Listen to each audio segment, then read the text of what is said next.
हाय नमस्कार मंडळी, कसे आहात? बरे आहात ना? आय होप सर्व मजेत असणार. सकाळी उठल्यावर आहे ना मी प्रिपरेशन काय काय केलं आहे बघा. दूध फ्रीजरमध्ये होतं, ते मी काढून ठेवलं आहे बाहेर.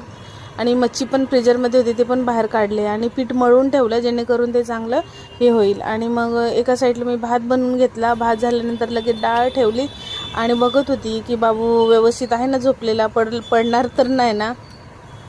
सकाळी सकाळी चपाती आणि भाजी वगैरे मी करून ठेवले ना, मग थोडंसं दिवसभर थोडं हलकं जातं मला, कारण ड्युटीला दुपारची ड्युटी आहे त्यामुळे मी हे करते. आणि काय बोलतात, भेंडी पण मी फ्रेशच कापून घेते, कारण कापून ठेवल्या ना फ्रीजमध्ये ते चांगली चव नाहीत किंवा मला ते आवडत नाही, म्हणून मी फ्रेशच हे करते. ते ना सुकवायला टाईम नसतो किंवा असं, त्यामुळे मी सुका कपडा घेऊन आणि धुतल्यानंतर ते थोडं पुसून काढते. आणि छोट्या छोट्या गोष्टीमध्ये ना टाईम मॅनेजमेंट करायला शिकावं लागतं. तर असे दोन दोन मी भेंडी घेऊन आणि कट करत होते, तुम्ही बघू शकता.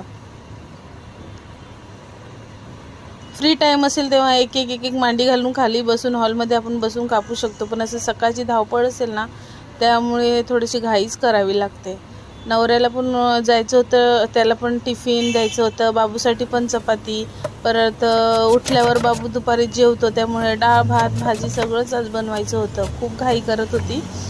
आणि फेवरेट माझं चाकू आहे, त्यामुळे बारीक कांदा कट होत होता, त्याच्यामुळे तुम्ही बघू शकता.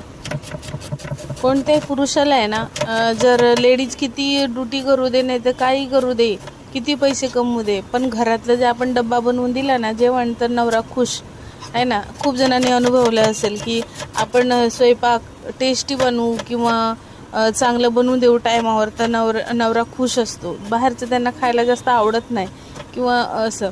तर त्यामुळे मी प्रयत्न करते की नेहमी माझ्या घरातूनच मी टिफिन देऊ. किती लेट झालं तरी पण मी आदल्या रात्री येऊन प्रिपरेशन करून ठेवते, रात्री ड्युटीवरून लेट आलं तरी पण. आणि दुसऱ्या दिवशी मी काही करून डब्बा देण्याचा प्रयत्न करते.